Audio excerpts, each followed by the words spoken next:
The land of Egypt was about to face a storm like no other, a divine reckoning that would shake its very foundations. Pharaoh, the proud and powerful ruler, sat comfortably in his palace, blissfully unaware, or perhaps arrogantly dismissive, of the wave of judgment about to descend upon his kingdom.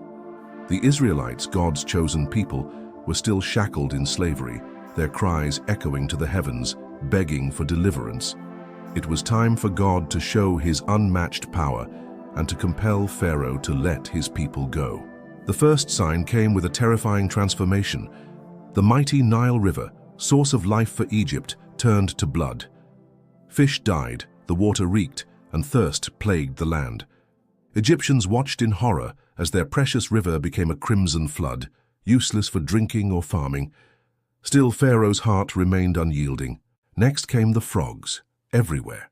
Frogs in the kitchens, frogs in the beds, frogs hopping across dinner tables and into the king's very chambers. Egyptians tried to escape the amphibious invasion, but the frogs simply multiplied, turning the country into a noisy, slimy nightmare. Yet Pharaoh stood firm. Then the dust of the earth was turned into swarms of gnats or lice, crawling relentlessly over man and beast. The incessant itch and discomfort drove the people mad, but Pharaoh's pride would not bend.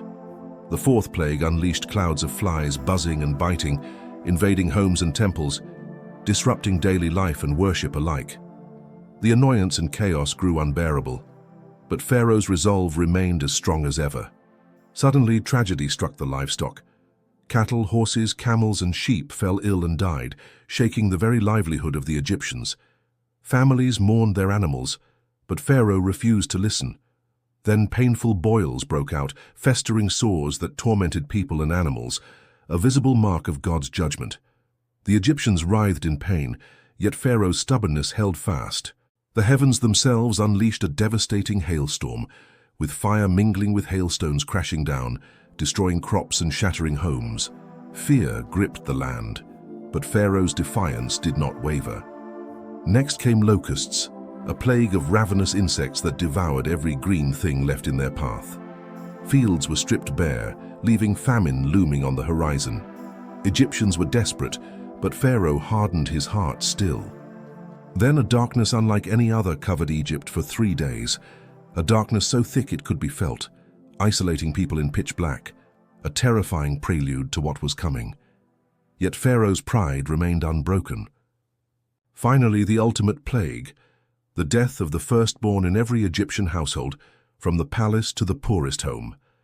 The land echoed with wails of grief and despair. Even Pharaoh's own son was lost. This heartbreaking tragedy broke the king's stubbornness, and with a heavy heart, Pharaoh finally commanded the Israelites to leave. Through these plagues, God displayed his justice, power, and mercy. The Israelites were protected and prepared for freedom, while Egypt learned that no earthly power can stand against the will of the Almighty. This dramatic showdown between God and Pharaoh remains a timeless reminder that divine authority will prevail, and freedom will come to those whom God calls. With Egypt reeling, the stage was set for an even greater miracle, the Exodus and the parting of the Red Sea. If you are loving this video, please hit both that subscribe and like button to help this message to spread far and wide. Check out the rest of the Bible Stories playlist to enjoy heartwarming events of the Bible brought alive. Thank you for supporting the Wake Up channel. God bless you.